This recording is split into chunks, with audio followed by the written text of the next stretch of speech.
Pagi di kampus selalu ramai, tapi Adira terbiasa berjalan sedikit lebih cepat dari kebanyakan mahasiswa lain. Di tangannya ada 2 kotak besar berisi kue, bolu, risoles, dan pastel yang ia buat sejak subuh di dapur kos kecilnya. Adira berjualan demi meringankan beban ayahnya, seorang buruh serabutan yang penghasilannya tak menentu. Sejak ibunya meninggal, Adira berjanji pada dirinya sendiri, "Aku akan berusaha tanpa terus meminta." Langkahnya hampir sampai di kantin ketika suara tawa keras 3 orang lelaki datang dari arah berlawanan. "Bro, nanti sore kita ke kafe baru, ya?" Lalu Adira tak sempat menghindar. "Bra!" Tubuhnya terdorong ke belakang. Kotak-kotak kue terlepas dari pelukannya. Tutup terbuka. Isinya berhamburan ke lantai. Bolu remuk. Risoles pecah. Pastel hancur tak berbentuk. Untuk sesaat, Adira mematung. Dunia seolah berhenti. Suara kampus mendadak jauh. Dadanya sesak. Lalu air matanya jatuh. Semua usahanya hari ini hancur dalam hitungan detik. Raga berdiri tepat di depannya. Tinggi, rapi, dengan aura arogan yang terbiasa tak terbantahkan. Raga melirik kue-kue di lantai. "Sorry. Gue gak sengaja." Nada suaranya datar. Hampir tak merasa bersalah. Adira jongkok, tangannya gemetar saat memunguti kue-kue yang sudah tak layak jual. Tangisnya pecah. Bahunya bergetar. Raga mengernyit. Ia tak terbiasa melihat reaksi seperti ini. "Udah," katanya singkat. "Gak usah nangis, gue ganti." Adira menaikkan pandangan, lalu menatap persis ke mata Raga. "Ya memang begitu seharusnya," katanya. "Kamu sudah membuat semua kue jualanku rusak. Dan kamu harus bertanggung jawab." Kata-kata itu membuat suasana berubah. Teman-teman Raga saling pandang. Ada yang menahan tawa. Ada yang menaikkan alis. Tidak ada yang pernah bicara seperti itu pada Raga. Terlebih seorang perempuan. Terlebih perempuan sederhana seperti ini. Raga sedikit terkejut. Bukan karena dimintai tanggung jawab, tapi karena nada gadis ini tak takut padanya. Ia merogoh dompetnya. Mengeluarkan beberapa lembar uang ratusan. Menyodorkannya dengan sikap santai, seolah menyelesaikan urusan kecil. "Ini gue rasa cukup." Adira menatap uang itu. Lalu menatap Raga. Matanya masih basah. Raga menyodorkan uang itu lebih dekat. "Ambil aja." Adira menggeleng pelan. Ia mengambil 1 lembar saja. "Ini cukup." Ia berdiri, menyeka air matanya, lalu berkata pelan tapi jelas. "Saya cuma butuh modal buat besok." Tanpa menoleh lagi, Adira pergi. Meninggalkan Raga dan teman-temannya dalam diam yang aneh. Untuk pertama kalinya, Raga merasa tak menang. Raga masih berdiri di tempat yang sama bahkan setelah sosok gadis itu menghilang di balik keramaian kantin. "Serius, gue baru pertama kali lihat ada cewek kayak gitu," celetuk Dimas, salah satu teman Raga, sambil terkekeh. Dikasih uang segitu, cuma diambil selembar. Raga tidak langsung menanggapi. Matanya masih terpaku ke arah jalan yang dilalui Adira. Raga tidak suka kenyataan bahwa pemandangan air mata itu masih terbayang jelas di kepalanya. Mereka melanjutkan langkah ke kantin. Tawa kembali terdengar, tapi tak sekeras tadi. "Lo tahu nggak, Ga?" ujar satu temannya sambil menyandarkan siku ke meja. "Cewek kayak gitu biasanya paling susah ditaklukkan." Raga mengangkat alis. "Kenapa?" Karena dia nggak butuh apa-apa dari lo. Kalimat itu membuat Raga tersenyum sinis. Semua orang butuh uang. Tapi bukan uang lo, timpal Dimas. Atau setidaknya, bukan dengan cara yang gampang. Raga tertawa kecil, tapi di dadanya ada sesuatu yang mengusik. Ia teringat cara Adira menatapnya, bukan kagum, bukan takut, melainkan menuntut tanggung jawab. Tatapan yang tak pernah ia terima dari siapapun sebelumnya. Nama cewek itu siapa? Tanya Raga akhirnya. Adira, jawab penjaga kantin yang kebetulan mendengar. Dia titip kue tiap pagi. Anak baik. Rajin. Raga mengangguk pelan. Adira. Sore harinya, di kafe langganan mereka, pembicaraan kembali mengarah pada gadis itu. Gini aja, kata Dimas sambil meneguk minumannya. Lo coba deketin. Kita lihat, dia bakal sama kayak cewek lain apa enggak? Raga menyandarkan punggungnya. Menyilangkan tangan. Gue yakin sama diri gue sendiri. Tawa pecah. Taruhan pun disepakati. Bukan dengan uang, karena uang tak pernah jadi masalah bagi mereka, melainkan harga diri. Siapa yang kalah harus menuruti permintaan pemenang. Raga sengaja datang lebih pagi ke kampus keesokan harinya. Ia berdiri di dekat kantin dengan tangan di saku jaket, pura-pura memainkan ponsel, padahal matanya tak lepas dari jalan setapak yang mengarah ke gedung fakultas. Dan Adira muncul. Langkahnya tetap cepat, seperti kemarin. 2 kotak kue kembali ia bawa, meski jumlahnya tampak lebih sedikit. Wajahnya terlihat pucat, namun raut tekad itu masih sama, teguh dan diam. Raga melangkah mendekat. Pagi, sapanya, suaranya dibuat seramah mungkin. Adira berhenti. Menoleh. Tatapannya sekilas, lalu kembali lurus ke depan. Pagi. 1 kata. Datar. Tanpa emosi. Raga mengikuti langkahnya ke dalam kantin. Ia memperhatikan bagaimana Adira membuka kotak kue, lalu menata isinya dengan rapi. Lo tiap hari datang sepagi ini? Tanya Raga. Iya. Capek, enggak? Adira berhenti sejenak, menoleh. Capek itu urusan aku. Kalimatnya tidak kasar. Tapi jelas, Adira tidak menginginkan percakapan yang lebih panjang. Raga mengangguk. Biasanya, penolakan seperti ini akan membuatnya malas melanjutkan.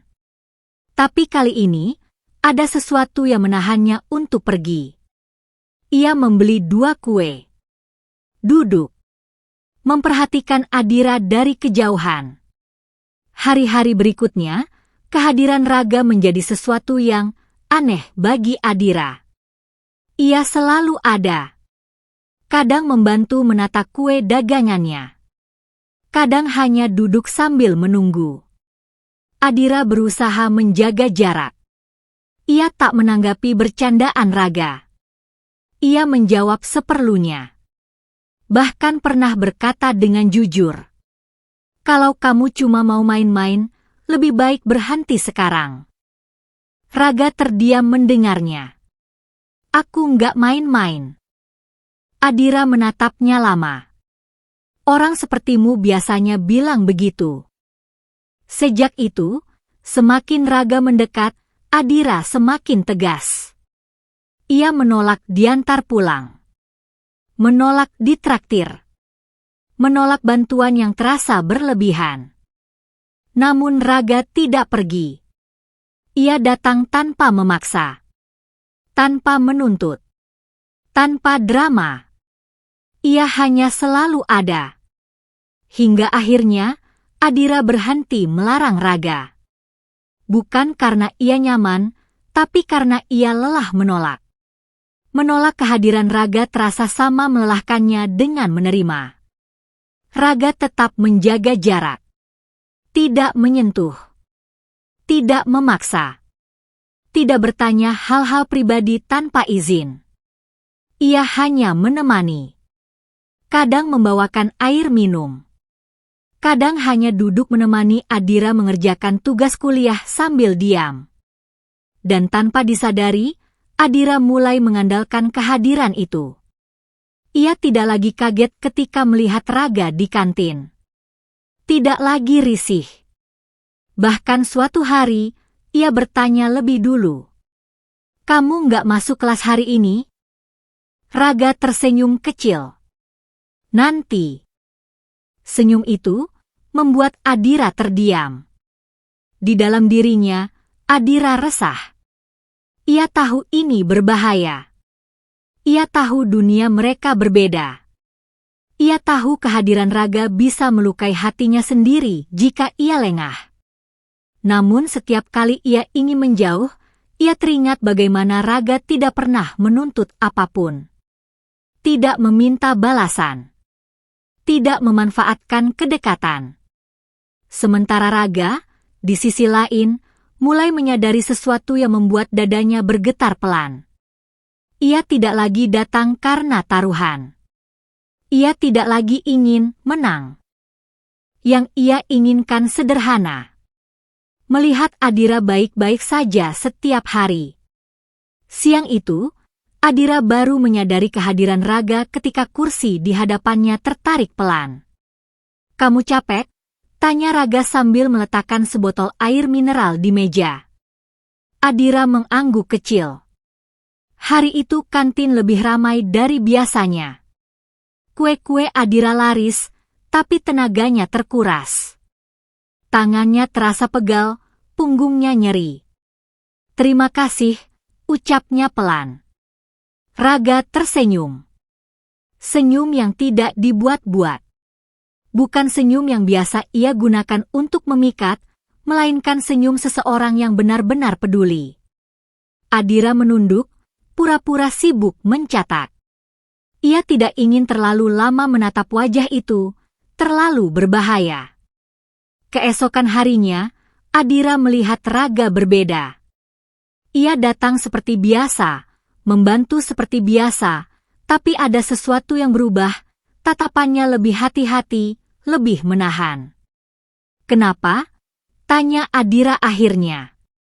"Kamu kelihatan capek." Raga ragu sejenak. Lalu berkata jujur. "Gue takut." Adira mengernyit. "Takut apa?" "Takut bikin lo nggak nyaman. Takut kalau kehadiran gue malah nambah beban." Adira menatapnya lama. Hatinya bergetar, bukan karena kata-kata manis, tapi karena ketulusan yang ia rasakan. "Kamu nggak perlu takut," ucapnya akhirnya. "Kalau aku nggak mau ditemani, aku bakal bilang." Raga tersenyum. Dan sore itu, saat mereka berjalan berdampingan menuju halte, jarak di antara mereka tidak lagi terasa sejauh sebelumnya. Hari itu kampus terasa lebih riuh dari biasanya. Ada bazar kecil di halaman tengah, mahasiswa berlalu lalang, tawa dan musik bercampur menjadi satu. Raga tidak terlihat.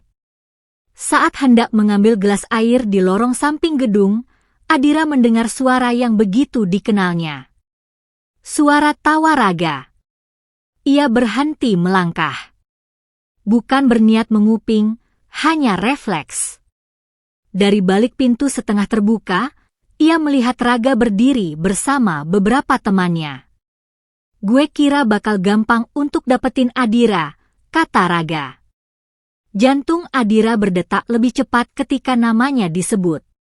"Terus gimana taruhan lo?" tanya yang lain. Raga menghela napas. "Gue ngaku kalah." Kata-kata itu seharusnya menyelamatkan segalanya. Karena Raga mengaku kalah karena telah jatuh cinta sungguhan pada Adira. Tapi Adira tidak mendengarnya utuh. Yang tertangkap telinganya hanyalah taruhan, gampang, awalnya. Tubuh Adira terasa dingin. Tangannya gemetar. Dunia di sekitarnya mendadak terasa jauh. Jadi ini alasan semua perhatian Raga. Adira mundur pelan. Napasnya memburu. Dadanya sesak oleh rasa malu yang menyakitkan, bukan karena dibohongi, tapi karena ia hampir percaya pada Raga. Raga menemukan Adira di kantin sore itu. Adira tengah membereskan kotak kuenya dengan gerakan cepat dan kaku, ada bekas tangis di wajahnya. Adira, panggil Raga. Kamu kenapa? Adira tidak menoleh. Kita nggak usah ketemu lagi. Kalimat itu jatuh begitu saja. Tanpa emosi. Tapi menghantam keras. Raga terdiam. Apa maksud kamu? Adira berhenti bergerak. Menoleh perlahan. Matanya basah, tapi tatapannya dingin. Jangan pura-pura. Aku dengar semuanya. Raga bingung. Dengar apa? Taruhan itu, kata Adira lirih. Tentang aku. Raga membeku. Adira, tunggu. Cukup. Potong Adira. Aku bodoh karena hampir percaya kamu. Kata bodoh itu lebih menyakitkan daripada makian apapun. Raga melangkah mendekat, panik. Aku memang salah. Tapi sekarang Raga tak bisa menyelesaikan kalimatnya karena Adira memotongnya. Semua orang kayak kamu sama, ucap Adira. Merasa berhak mempermainkan hidup orang lain. Raga ingin menyangkal. Ingin menjelaskan. Ingin memutar ulang waktu. Tapi Adira sudah mengangkat kotak terakhirnya. Terima kasih sudah menemaniku selama ini, katanya pahit. Anggap saja, itu bagian dari permainanmu. Adira pergi.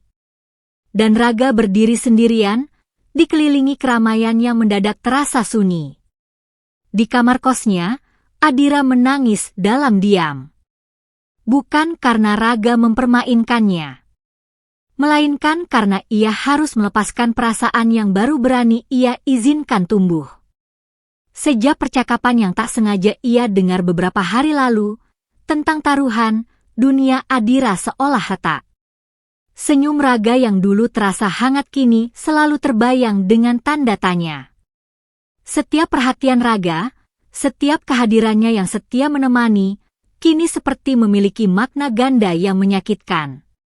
Sore itu, Raga menghentikan langkah Adira di depan kantin kampus, tempat pertama kali mereka bertemu, T4 di mana semuanya bermula.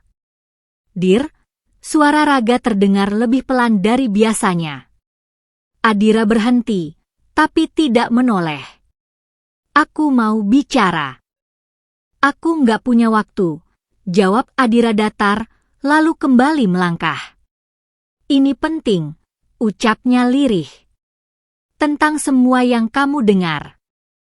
Adira akhirnya menoleh. Matanya tidak marah, lebih tepatnya kecewa. Dan itu jauh lebih menyakitkan bagi Raga. Aku mau jelasin semuanya. Raga menarik napas panjang. Awalnya, iya, katanya pelan. Aku dan teman-teman taruhan. Aku bodoh. Aku sok yakin bisa dapetin kamu kayak perempuan lain. Adira menunduk, jemarinya mengepal di pangkuan. Tapi aku kalah, Dir, lanjut Raga cepat, seolah takut kehilangan kesempatan bicara. Bukan karena kamu susah ditaklukkan. Tapi karena aku yang duluan jatuh. Aku beneran jatuh cinta sama kamu. Adira tertawa kecil, tawa pahit. Ia kini merasa tak bisa membedakan mana kejujuran dan kebohongan. Hening kembali menyelimuti mereka. Raga mengusap wajahnya frustasi. Ada satu hal lagi, ucapnya akhirnya. Adira mengangkat wajahnya. Besok aku harus pergi ke Singapura. Apa? Adira terkejut. Ayahku sakit, lanjut Raga, suaranya bergetar untuk pertama kalinya. Penyakit serius. Selama ini aku dan dia nggak akur, tapi dia cuma punya aku sekarang. Ibuku sudah lama meninggal. Aku satu-satunya yang bisa nemenin dia. Adira terdiam. Aku baru tahu beberapa hari lalu, kata Raga. Dan keberangkatannya mendadak. Aku nggak tahu harus pergi berapa lama. Ia menatap Adira dengan mata yang penuh harap. Aku nggak minta kamu percaya sekarang, lanjutnya. Aku cuma nggak mau pergi tanpa kamu tahu semuanya. Ucap Raga sebelum ia berdiri dan melangkah pergi meninggalkan Adira yang termenung, sebelum akhirnya menangis. Raga benar-benar pergi keesokan harinya. Tanpa perpisahan. Tanpa pesan panjang. Hanya satu pesan singkat yang Adira terima pagi itu. Jaga diri kamu baik-baik, Dir. Aku akan tetap menunggu, kapanpun bisa percaya aku. Adira tidak membalas. Hari-hari berlalu. Adira mencoba kembali ke rutinitasnya. Namun ada ruang kosong yang tak bisa ia abaikan. Tidak ada lagi Raga yang menunggu di bangku kantin. Beberapa hari setelah kepergian Raga, Adira dikejutkan oleh kedatangan beberapa orang yang sangat ia kenal. Teman-teman Raga. Kami mau bicara, salah satu dari mereka membuka suara. Tentang Raga. Adira mengerutkan kening. Kami salah, lanjut yang lain. Taruhan itu memang pernah ada. Tapi Raga benar-benar membatalkannya. Dia marah besar ke kami. Mereka lalu menceritakan semuanya. Bagaimana Raga mengaku kalah. Bagaimana ia menolak uang taruhan. Bagaimana ia mengatakan bahwa Adira bukan permainan, melainkan seseorang yang ia cintai. Air mata Adira akhirnya jatuh. 1, 2. Lalu tak terbendung. Aku jahat, gumam Adira di antara isaknya. Aku nggak percaya dia. Sore itu Adira menangis sendirian di kamar kosnya. Menangisi kebodohannya, ketakutannya, dan perasaan yang ia pendam terlalu dalam. Ia membuka ponselnya. Menatap nama Raga di layar. Namun nomor itu sudah tak aktif. Dan disitulah Adira sadar bahwa ada pengakuan yang datang terlambat dan kepercayaan yang baru tumbuh ketika orang yang ia cintai sudah pergi terlalu jauh. 5 tahun berlalu. 5 tahun yang Adira lewati tanpa ada Raga. 5 tahun yang tidak juga mengubah perasaan Adira. Pagi itu, Adira hadir di sebuah acara kecil di kota mereka, pameran UMKM lokal.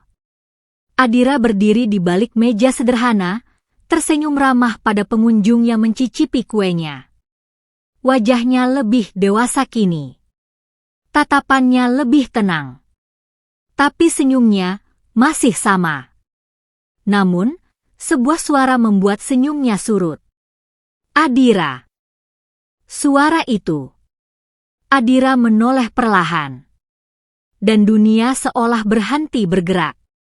Takdir mempertemukan mereka di tempat yang sama sekali tak direncanakan.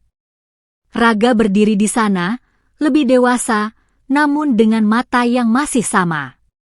Mata yang dulu sering menatapnya penuh perhatian. Untuk sesaat, tak ada kata yang keluar dari bibir Adira. Adira menatapnya lama. 5 tahun rasa rindu dan cinta bercampur jadi satu. Kamu, suaranya tercekat. Kamu pulang. Raga mengangguk. Adira menunduk. Hatinya bergetar hebat. Matanya berkaca-kaca. 5 tahun ia menanti pertemuan ini. Aku minta maaf atas kejadian 5 tahun lalu.